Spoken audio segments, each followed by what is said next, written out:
I have a paranormal encounter that happened to me while working nights for a chain restaurant doing cleaning.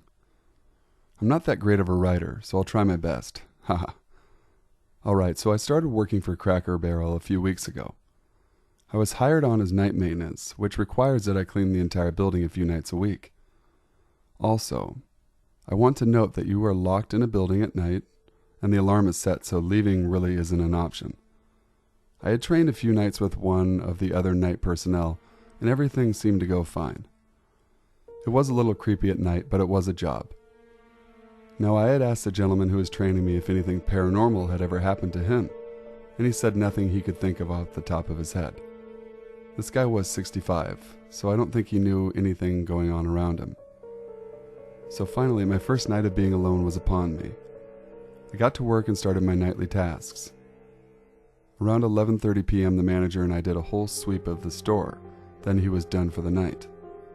As we walked to the door, he told me good luck, armed the building, locked the door, and drove off. Around 1 a.m., I was out from mopping the floors when I heard what sounded like someone walking up behind me. I felt the hairs on the back of my neck stand up. I spun around and saw nothing at all. I felt my whole body go cold, and knew I had heard someone clear as day walk right up behind me.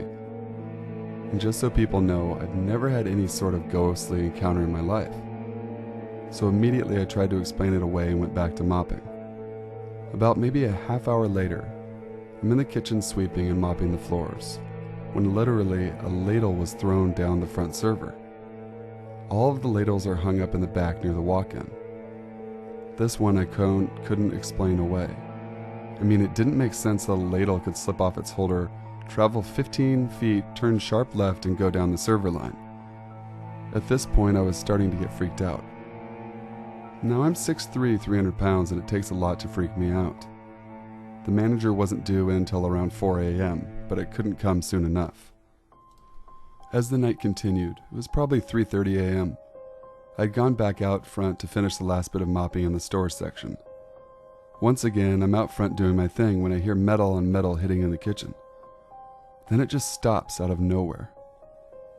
I mean, it sounded like a drum solo going on, then nothing. At this point, I was spooked, so I decided to make my way back to the kitchen to see what the hell was going on. As I make my way towards the back prep area, I see all the ladles, scoops, tongs on the floor. There was absolutely no reason why they would all have fallen off the rack. They are kept on. The rack was standing there perfectly fine. All the metal hangers they were placed on were still intact. It was strange and terrifying. I just couldn't wrap my head around it. Even though it freaked me out, I never really felt like I was in danger, if that makes sense. So 4 a.m. finally rolls around and the manager comes in, and I felt better having someone else there. The only thing I had left to do was dust the fireplace, and as I was dusting it, there was a loving memory plaque of a former worker who had passed tragically. When I asked the manager who he was, he told me about him and said that he was a practical joker that liked to mess with the new people. This was my first paranormal experience.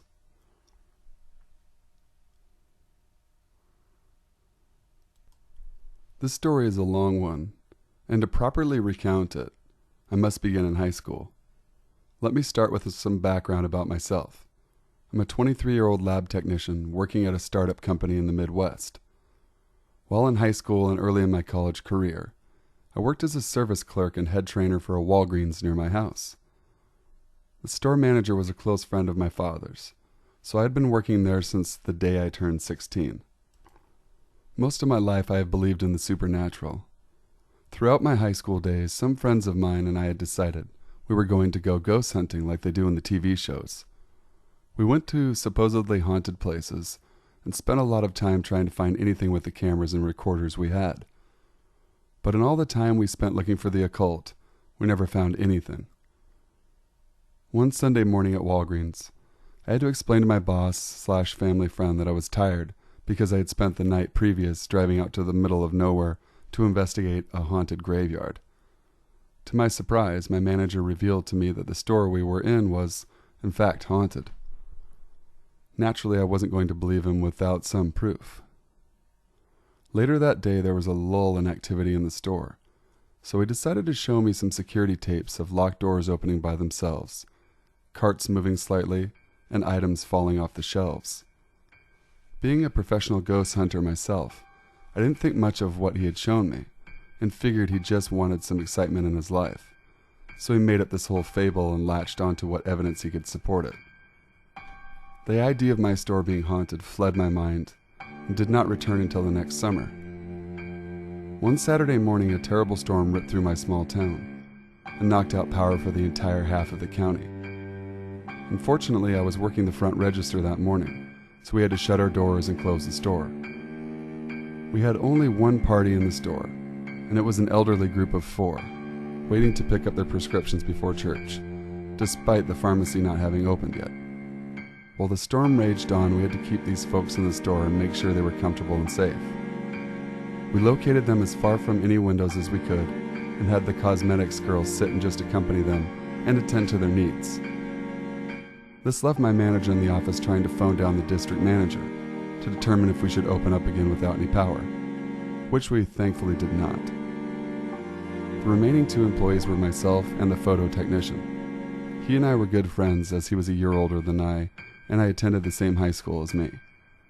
My friend, we will call him Dane, and I were hanging out by the front of the store, just to keep an eye out in case someone needed to reprieve from the ongoing storm. With little else to do, Dane and I began throwing around a foam football that was normally kept in the office. Without the lights on and the dark gray clouds blocking out the sun, it was rather dark in the store, so Dane and I ended up dropping a few passes. Upon one such drop, the oddly weighted ball rolled away from me and down an aisle. I jogged after it, and while reaching down to pick it up, I noticed a figure standing next to an end stand that contains various Q-tips and cotton swabs. I immediately assumed it was one of our elderly customers who had gotten bored, since we were potentially liable if the windows shattered and they got hurt.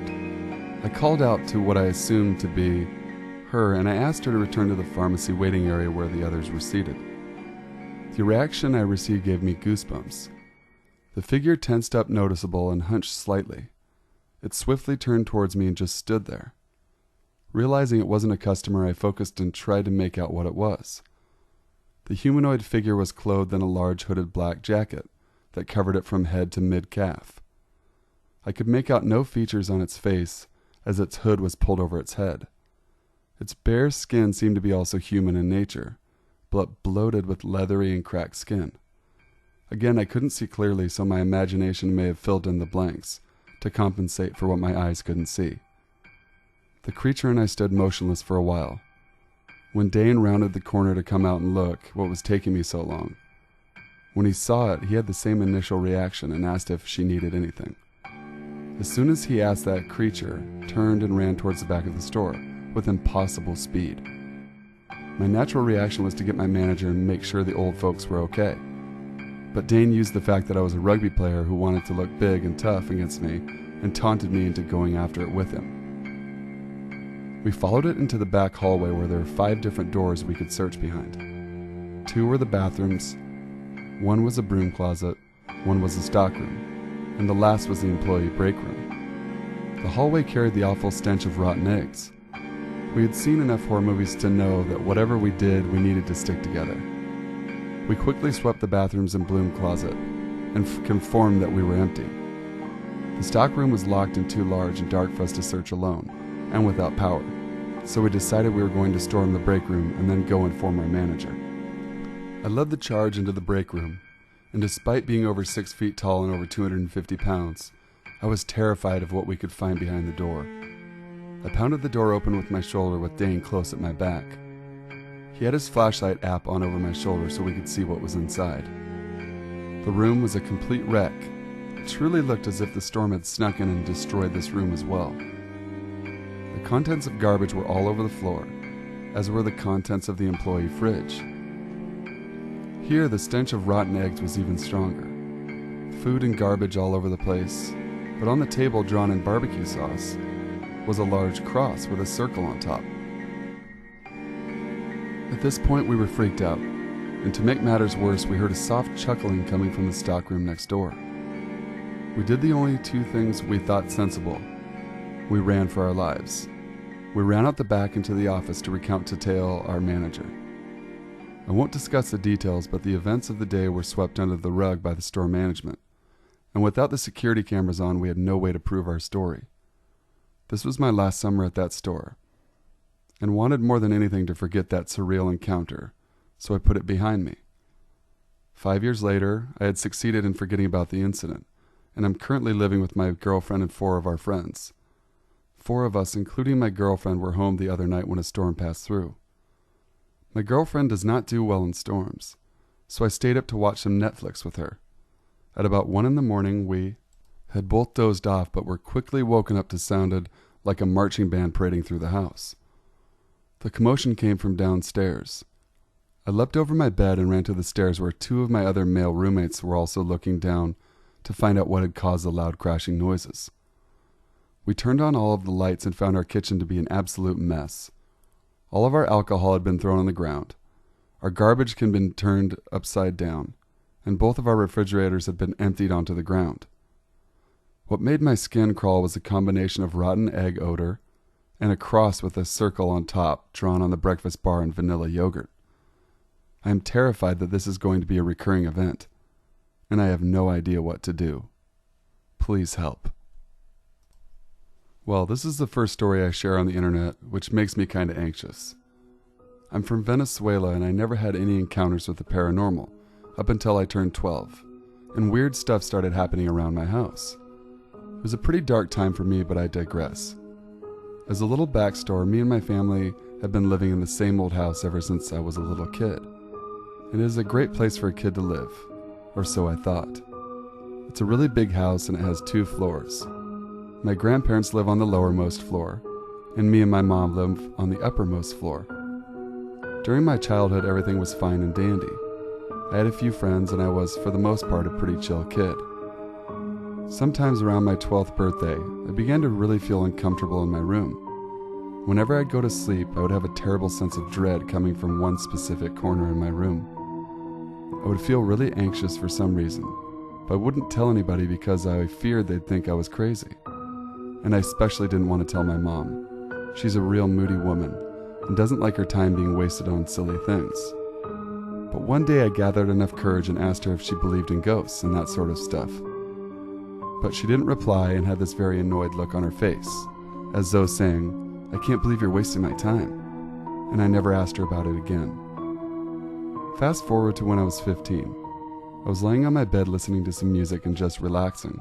It was 9 p.m., my room was pitch black, and I fell asleep, so I turned my iPod off, shut my eyes, then I woke up in an intense sense of anxiety. I couldn't breathe. It felt as though somebody was choking me, and I was afraid as one can get. I reached for the light switch and turned the light on, and the feeling of fear emanating from the corner lingered for a little while and then went away. I couldn't sleep for days and had to leave a light on every night before going to sleep. I still sleep with the light on. Fast forward to last month, and I was sitting in the kitchen having a chat with my mom and grandma when they both began to talk about paranormal and spirits and stuff. And I saw that my mom was pretty talkative. Then I decided to go for it and tell her the story about feeling like I was being choked. And she looked at me and said, "Oh yeah, I felt that a couple times when you were just a baby." Thanks for listening to the video, guys. This is the Sinful Savant. I just want to throw a nice thanks out there to all my new subscribers for all the supportive comments that I've been receiving lately. It means everything to me, guys. Without you, I'm just doing this for fun. And it is fun. But without you guys, it's just not the same. So if that makes any sense, I just want to thank you all for all your love and support. So make sure you guys email me your true scary stories to my email, because I really want to get into more scary stories from my subscribers and submissions. So make sure to like, comment, share, and subscribe, guys, if you haven't already. And until next time, stay sinful.